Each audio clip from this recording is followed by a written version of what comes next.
Good morning, students. I am Meenakshi Gurjar, Assistant Professor in Government Girls College, Jhalawad. Today, we will discuss about aldehyde and ketone part 4.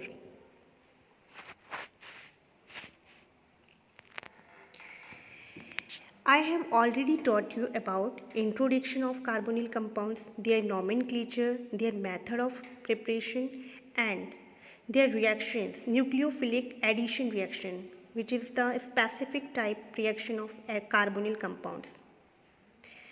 In this series, I will taught you about addition, elimination और condensation reactions. Addition, elimination और condensation reaction mean है कि अगर आप किसी reagent की reaction कराते हो कार्बोनिल कंपाउंड पे तो पहले तो क्या होगा, एडिशन. फर्स्ट स्टेप में तो एडिशन फॉलो होगा. फिर उसके बाद उसमें से एलिमिनेशन होगा, यानी कि कुछ छोटी molecules like S water, ammonia, इनका एलिमिनेशन हो जाएगा, जिसे हम कंडेंसेशन भी बोलते हैं. जैसे कि फर्स्ट रिएक्शन है reaction with ammonia and its derivatives. Ammonia, what is the formula of ammonia? NH3 is the formula of ammonia and its derivatives mean आप समझ सकते हैं if one hydrogen is replaced by another group then it is called as derivative of ammonia. Aldehyde and ketones react with ammonia in primary amines. Primary amines का formula होता है RNS2 to give imines which are compounds having carbon nitrogen double bond. Look at here, this is carbonyl compound ketone.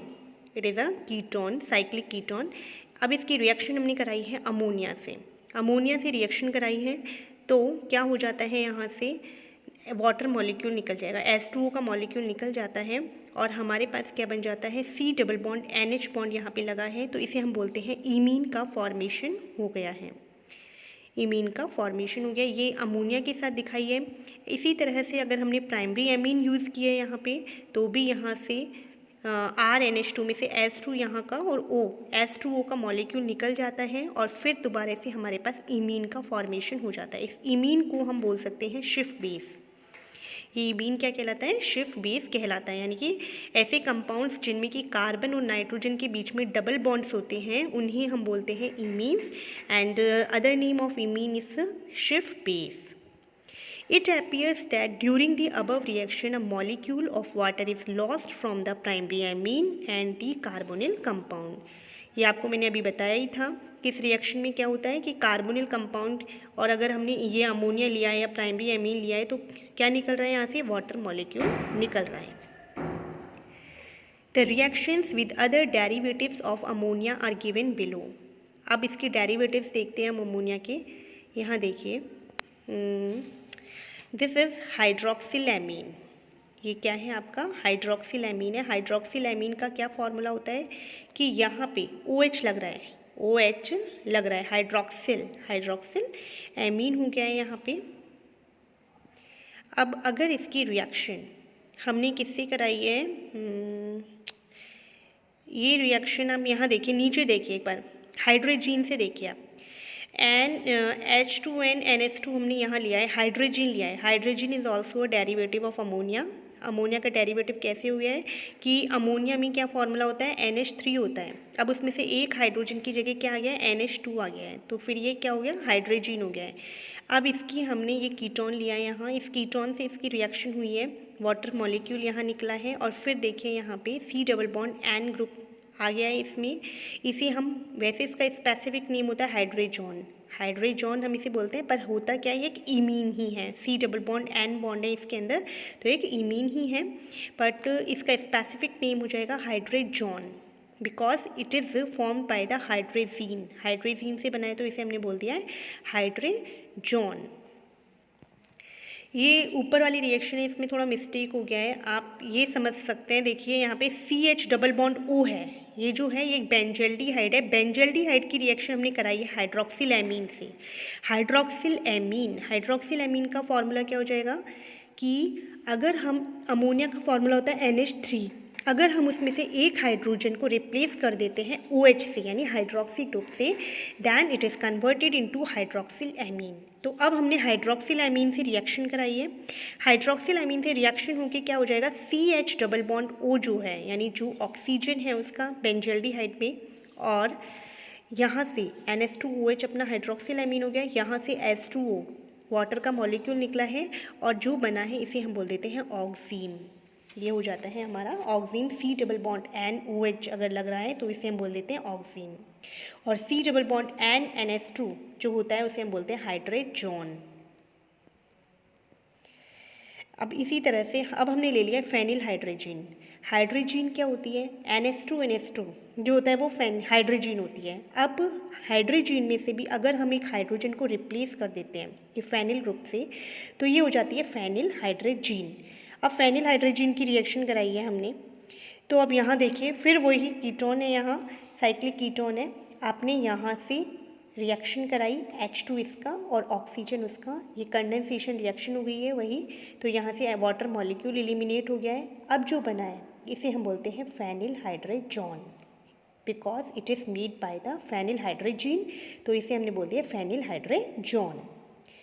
अब है 2,4 dinitrophenyl hydrogen हमने ले लिया है। Phenyl hydrogen वही है, बस इसमें आपने क्या कर दिया है कि 2,4 पोजीशन पे नाइट्रो ग्रुप और लगा दिया है आपने, तो इसका नाम हो जाता है 2,4 डाइनाइट्रोफेनिल हाइड्रोजन। फिर इसकी आपने रिएक्शन कराई है एल्डिहाइड से, तो इसी तरह से आपको यहाँ पे भी वाटर मॉलिक्यूल निकालना है। NH2 है तो H2 यहाँ से H2O यहाँ से निकल जाता है, और अब आपके पास बन गया है 2,4 डाइनाइट्रोफेनिल हाइड्रोजन।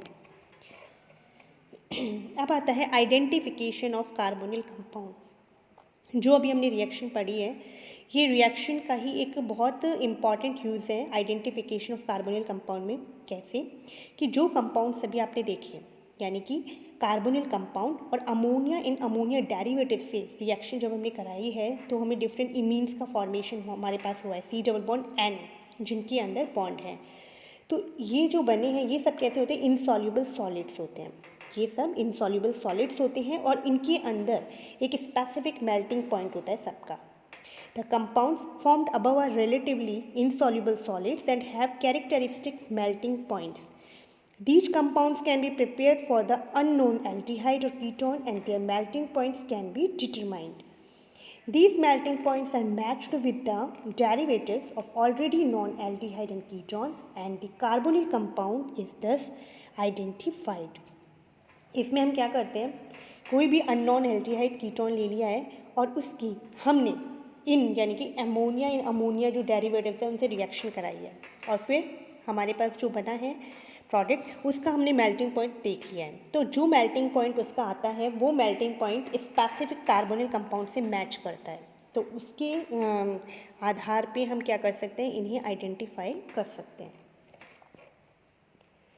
अब थर्ड रिएक्शन आती है deoxygenation reaction.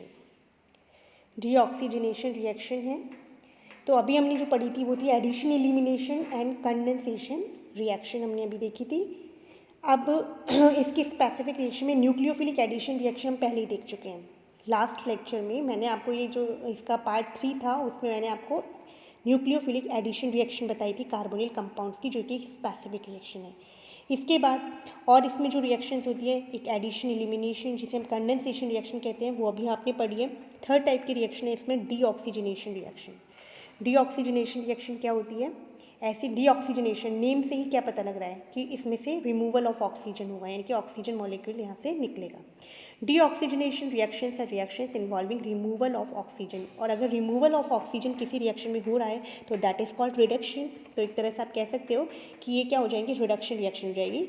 In this reaction reduction takes place of aldehyde and ketone. Aldehyde and ketones can be reduced to the corresponding alkenes by the following two reactions. तो ये किस में redact होंगे, alkanes में। तो इसकी दो रिएक्शंस है। फर्स्ट है wolf-Kishner reduction. When an aldehyde or ketone is heated in a basic solution of hydrogen in a high boiling alcohol, then the carbonyl group gets converted to a methylene group. CH2 group is called as methylene group. ये यहाँ पे आप कोई भी एक carbonyl compound ले सकते हो, कोई भी एल्डिहाइड और कीटोन भी ले सकते हो। अब आपने इसकी रिएक्शन कराई है, किससे कराई है, हाइड्रोजन से, और हाइड्रोजन का भी क्या है, बेसिक सॉल्यूशन है। हाइड्रोजन है उसका बेसिक सॉल्यूशन आपने लिया है और हाई बॉइलिंग अल्कोहल के अंदर आपने लिया है, हीटिंग है यानी इसमें, तो फिर इसका C double bond O group जो है वो किस में कन्वर्ट हो जाता है, CH2, यानी यहाँ से ऑक्सीजन का रिमूवल हो गया है और ये CH2 रिडक्शन टेक्स प्लेस और एथिल बेंजीन यानी एल्केन का फॉर्मेशन हो गया। This reaction is called as Wolff Kishner reduction. Second reaction है Clemmensen reduction, it is carried out in acidic medium. दोनों में आपको ध्यान रखना है कि जो वॉल्फ-किश्नर रिडक्शन थी वो तो किस में हो रही है, बेसिक मीडियम में हो रही है, and Clemmensen reduction takes place in acidic medium using amalgamated zinc and hydrochloric acid. ये हेप्टेनल है, यहाँ आपने ZnHgHCl और इन प्रेजेंस ऑफ वाटर में लिया है और एसिडिक सॉल्यूशन है ये HCl आपने लिया है, तो यहाँ से आपका एल्केन का फॉर्मेशन हुआ है, हेप्टेन का फॉर्मेशन हो गया है। अब नेक्स्ट आती है ऑक्सीडेशन ऑफ एल्डिहाइड्स। एल्डिहाइड्स का ऑक्सीडेशन, एल्डिहाइड्स का ऑक्सीडेशन अगर होगा तो वो किस में चेंज हो जाएंगे, कार्बोक्सिलिक एल्डिहाइड्स और कीटोन्स दोनों का ही ऑक्सीडेशन अगर होता है तो वो चेंज हो जाते हैं कार्बोक्सिलिक एसिड्स में। Unlike ketones, aldehydes can be easily oxidized to carboxylic acids using a variety of oxidizing agent. बस दोनों में से ही ये अंतर होता है कि एल्डिहाइड्स जो होते हैं वो इजीली ऑक्सीडाइज्ड हो जाते हैं। These reagents can be chromic acid आप यूज़ कर सकते हैं, क्रोमियम ट्राई ऑक्साइड यूज़ कर सकते हैं, परमैग्नीट यूज़ कर सकते हैं या फिर सिल्वर ऑक्साइड भी यूज कर सकते हैं। सिल्वर आयन जो होता है वो सेलेक्टिवली ऑक्सीडाइज करता है CHO ग्रुप को, यानी कि अगर किसी कंपाउंड अगर आपको दे रखा है, कोई कंपाउंड मिक्सचर दे रखा है जिसमें एल्डिहाइड भी है और कीटोन भी है और आपने उसमें टॉलेंट रिएजेंट, इसे हम क्या बोलते हैं, टॉलेंट रिएजेंट बोलते हैं, तो ये केवल और केवल एल्डिहाइड ग्रुप को ही ऑक्सीडाइज करेगा, कीटोन का ऑक्सीडेशन इससे नहीं होता है, तो ये सेलेक्टिवली ऑक्सीडेशन हो जाएगा उनका। तो ये डिफ्रेंसिएशन भी कर सकते हैं हम एल्डिहाइड एंड कीटोन में by the Tollens test, and it is called as Tollens test. Silver ion selectively oxidize CHO यानी aldehyde group and this forms the basis of tolerance test. Silver ion selectively oxidize अभी बताया था आपको. It involves the addition of a mixture of aqueous silver nitrate and aqueous ammonia which is known as toluene reagent. Toluene reagent क्या होता है? Mixture of aqueous silver nitrate and aqueous ammonia is called as toluene reagent. Tollens reagent के अंदर कोई कौन सा complex ion होता है, AgNH3 का होल ट्वाइस +1 जो है ये इसमें कॉम्प्लेक्स आयन होता है, डायमीन सिल्वर आयन हो जाएगा। तो फिर सिल्वर फर्स्ट आयन है। If an aldehyde is present it gets oxidise to carboxylic acid. तो एल्डिहाइड है, टॉलेंट रिएजेंट हमने डाला है तो वो किस में कन्वर्ट हो जाएगा, कार्बोक्सिलिक एसिड में ऑक्सीडाइज हो जाएगा। Whereas the Ag+ ions are reduce to form silver metal. इसमें क्या होता है, एल्डिहाइड तो ऑक्सीडाइज हो जाएगा, टॉलेंट रिएजेंट क्या करेगा, एल्डिहाइड को तो ऑक्सीडाइज कर देगा कार्बोक्सिलिक एसिड में, लेकिन खुद क्या हो जाएगा, रिड्यूस हो जाएगा। यहाँ पे सिल्वर जो है +1 ऑक्सीडेशन स्टेट में है। अब रिडक्शन के बाद ये किस में आ जाएगा, Ag यानी कि 0 ऑक्सीडेशन स्टेट में आ जाता है, तो इसका रिडक्शन हो जाता है। And it gets deposited on the walls of the test tube की वॉल पे क्या हो जाता है, ये सिल्वर जो होता है वो डिपोजिट हो जाता है, जिसे हम बोलते हैं सिल्वर मिरर, और एक मिरर की टाइप से एक शाइनिंग अपीयरेंस देता है जिसे हम बोल देते हैं सिल्वर मिरर। एल्डिहाइड लिया, टॉलेंट रिएजेंट डाला, देखिए यहाँ से कार्बोक्सिलिक एसिड में चेंज हो गया ये, और ये यहाँ पे सिल्वर मिरर इस तरह से रिड्यूस हो गया है। Aldehydes are also oxidised by Fehling solution. Fehling ये भी इसका एक सेलेक्टिवली ऑक्सीडेशन है, which contain Cu+2 cupric ion complexed with the tartrate ions as the oxidant. These Cu+2 ion and cupric ion are reduced by the aldehydes in alkaline medium to give a brick red precipitate of cuprous oxide. इसमें भी क्या होता है, इनका तो reduction हो जाता है फेलिंग सॉल्यूशन में, जो क्यूप्रिक आयन है Cu+2 अवस्था में है और ये क्यूप्रस अवस्था में आ जाता है। एंड एल्डिहाइड है, ये यहाँ पे आपने लिया है, तो बेसिक सॉल्यूशन में लिया है इसे, फेलिंग सॉल्यूशन। एल्डिहाइड यहाँ पे किस में चेंज हो गया है, RCOOH यानी कि कार्बोक्सिलिक एसिड में चेंज हो गया है और ब्रिक रेड प्रेसिपिटेट बन जाता है क्यूप्रस ऑक्साइड का। Cu+2 gets converted into Cu+1, it's mean reduction takes place. Thank you.